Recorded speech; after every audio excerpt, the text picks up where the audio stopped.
Родитель обязан каждый день думать, заниматься полчаса по поводу воспитания детей. Так у вас 12, это каждого по полчаса. Это ж Если говоришь на всех, на да? всех полчаса. Дети – это благословение.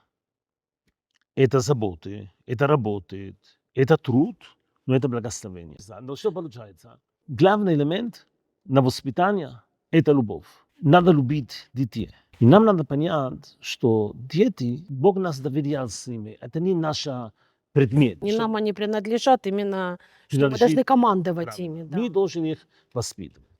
Первое, надо воспитывать с любовью. Мы думаем, как дети должны жить. Нет, надо их любить.